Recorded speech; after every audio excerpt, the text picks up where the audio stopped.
ଜୀବନରେ ଆଗକୁ ବଢ଼ିବା ପୂର୍ବରୁ କେବେ ହାରିଯିବା ନାହିଁ।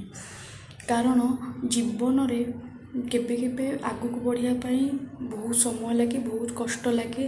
ଆମେ ସବୁବେଳେ ଭାବୁ କି ଜୀବନଟା ବହୁତ କଷ୍ଟ, ମୁଁ ଏଇଠି ହାରିଗଲି, କିନ୍ତୁ ନା, ଜୀବନଟା ଆଗକୁ ବଢ଼ିବା ଆଗରୁ ଆମେ ହାରିବା ନାହିଁ। ଧୀରେ ଧୀରେ ହଉ ପଛେ ଆମକୁ ଆଗେଇବାକୁ ହେବ, ଆଉ ଆମକୁ ଜିତିକି ନିଜ ଜୀବନକୁ ହାସଲ କରିବାକୁ ହେବ। ତେଣୁ ଆମେ କେବେ ବି ହାରିବା ନାହିଁ, କାରଣ ଆମର କାହାଣୀ ଏଇଠି ଶେଷ ହେଇନାହିଁ, ଏବେଠୁ ଆମର କାହାଣୀ ଆରମ୍ଭ ହେଉଛି।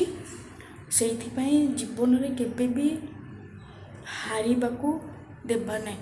ବେଳେବେଳେ ଲାଗେ କି ଜୀବନଟା ଆମେ ହାରିଗଲୁ, କି ମୁଁ ଆଗକୁ ଆଗକୁ ବଢ଼ୁ କିନା ମୁଁ ହାରିଗଲି, ମୁଁ ଆଉ ପାରିବିନି। କିନ୍ତୁ ଆମେ ଜୀବନ ହାରିବା ନାହିଁ। ସବୁବେଳେ ଆମେ ଚେଷ୍ଟା କରିବା କି ଆମେ ଲଢ଼ିବା, ଜୀବନକୁ ହାସଲ କରିବା, ଆଉ ଗୋଟେ ନୂଆ ଖୁସିର ଜୀବନ ଆରମ୍ଭ କରିବା।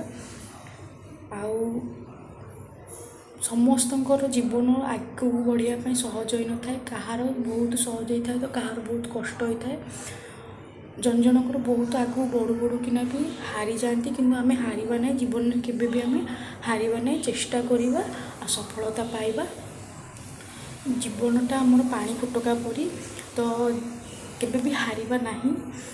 ଆଉ ଧୀରେ ଧୀରେ କରିକି ଜୀବନକୁ ଆଗେଇବା, ଆଉ ଜୀବନକୁ ସବୁବେଳେ ନିଜର ଅଧିକାର ବୋଲି ଭାବିବା।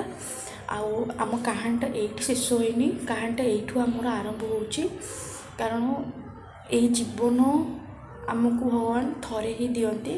ଆଉ ଜୀବନରେ ସବୁବେଳେ ସବୁ ସମୟରେ ସଂଘର୍ଷ ଆସେ। ବହୁତ ଲୋକଙ୍କର ସବୁ ସମୟରେ ସଂଘର୍ଷ ଆସେନି, ବହୁତ ପରେ ସଫଳ ପାଇଲା ପରେ ସଂଘର୍ଷ ଆସେ। କିନ୍ତୁ ବହୁତ ଲୋକଙ୍କର ସଫଳତା ହାସଲ କରିବା ଆଗରୁ ବହୁତ ସଂଘର୍ଷ ଆସେ, ବହୁତ କଷ୍ଟ ଆସେ, ବହୁତ ବାଧାବିଘ୍ନ ଆସେ। କିନ୍ତୁ ଆମେ ସେ ଜୀବନକୁ, ଆମେ ସେ ସଂଘର୍ଷକୁ ଆଗକୁ ଟାଣିବା, ଆଉ ସବୁ ସଂଘର୍ଷକୁ ପଛକୁ, ସବୁ କଷ୍ଟ, ସବୁ ଦୁଃଖକୁ ପଛକୁ ପକାଇ ଆଗକୁ ବଢ଼ିବା, ଆଉ ଚେଷ୍ଟା କରି ଆମ ଜୀବନକୁ ହାସଲ କରିବା।